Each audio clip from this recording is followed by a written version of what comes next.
মুখ্যমন্ত্ৰী মহিলা উদ্যোমিতা অভিযান। সো বন্ধুসকল আপোনালোকে ফৰ্মখন কেনেকৈ ফিল আপ কৰিব এইটো ভিডিঅ'তে সম্পূৰ্ণ প্ৰচেছটো দেখুৱাই দিয়া হৈছে। সো চেনেলটো ছাবস্ক্ৰাইব কৰি বেল আইকনটো হিট কৰি ল'ব। সো বন্ধুসকল কমপ্লিট প্ৰচেছটো আপোনালোকে ইয়াত চাব পাৰিছে। অফলাইন প্ৰক্ৰিয়া হয়, যি নেকি আবেদন পত্ৰ আত্মসহায়ক গোটত যিসকলে আছে সেইসকলে ইয়াত কেনেধৰণে ফিল আপ কৰিব আহক এই ভিডিঅ'টোৰ মাধ্যমে আপোনালোকক সকলো তথ্য অনুসৰি দেখুৱাই দিয়া হৈছে। সো বন্ধুসকল আপোনালোকে ইয়াত দেখিবলৈ পাইছে ক্ৰমিক নম্বৰ, চিৰিয়েল নম্বৰ, যি নেকি প্ৰথমে আপোনালোকে 1 নম্বৰতে আপোনালোকে নামটো দিব লাগিব, ঠিক আছে। 2 নম্বৰতে আপোনালোকে আত্মসহায়ক গোটৰ নামটো দিব লাগিব এনেধৰণে। 3 নম্বৰটো আপোনালোকে ইয়াত দেখিবলৈ পাইছে আত্মসহায়ক গোটৰ NIRS কোড নম্বৰটো, SHG মিছ কোড। তো ইয়াত আপোনালোকে এইটো ঘৰত ফিল আপ কৰিব লাগিব, ঠিক আছে। তাৰপিছতে 4 নম্বৰতে আছে আপোনালোকে মোবাইল নম্বৰটো দিব লাগিব, আপোনাৰ যিটো এক্টিভ মোবাইল থকা আধাৰ কাৰ্ডত যিখন আছে সেইটো নম্বৰটো আপোনালোকে ইয়াত বহুৱাই দিব। তাৰপাছত 5 নম্বৰটো আপোনালোকে জাতিটো আপোনালোকে চিলেক্ট কৰিব, সাধাৰণ নে, জেনেৰেল নে, অন্যান্য, পিছপৰা শ্ৰেণী, OBC, অনুসূচিত জনজাতি, অনুসূচিত জাতি, এনেকৈ আপোনালোকে 4টা বক্স পাব, তাতে টিকমাৰ্ক লগাব। আবেদনকাৰী মৰাণ মট্ৰক জনগোষ্ঠী অন্তৰ্ভুক্ত হয় নেকি, হয় নহয় আপোনাৰ সেইটো ভিতৰত দিব। আবেদনকাৰী চাহ জনজাতি অন্তৰ্ভুক্ত হয় নেকি, তো আপোনালোকে নহয় দিব, হয় নহয় আপোনালোকে দিব। তাৰপিছত আপোনালোকে ছেভিং একাউণ্টৰ যোনটো একাউণ্ট নম্বৰ আছে সেইটো দিব, 16টাকৈ আপোনালোকে বহাই দিব। বেংকৰ নামটো দিব, আপোনালোকে যি বেংক হয় আপোনাৰ সেই বেংকটোৰ নাম দিব।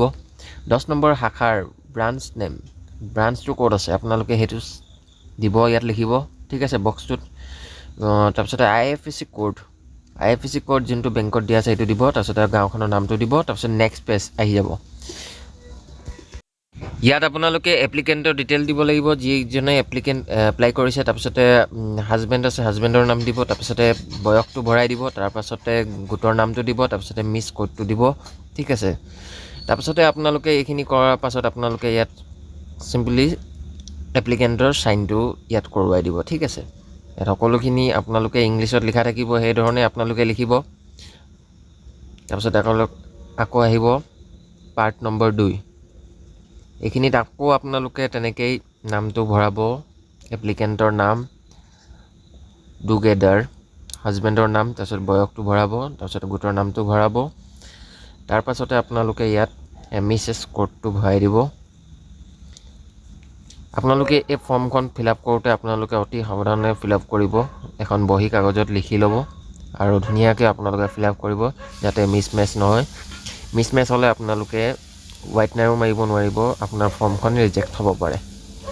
চ' বন্ধুসকল আপোনালোকে এনেধৰণে আপোনালোকে এই ফৰ্মখন ফিল আপ কৰিব লাগিব ইয়াত সকলো ধৰণৰ, ঠিক আছে।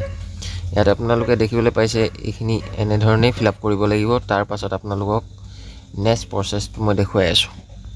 তাৰপাছতে তললৈ স্ক্ৰল ডাউন কৰি আহিলে আপোনালোকে ছিগনেচাৰ এটা কৰিব লাগিব, ঠিক আছে। ইয়াত আপোনালোকে দেখিছে তলতো চাইন কৰিব লাগিব আৰু এইখিনি যিখিনি খালী আছে আপোনালোকে এইখিনি খালী দেখিবলৈ দিব আৰু হাজবেণ্ডৰ চাইনটো ইয়াত লৈ ল'ব, ঠিক আছে।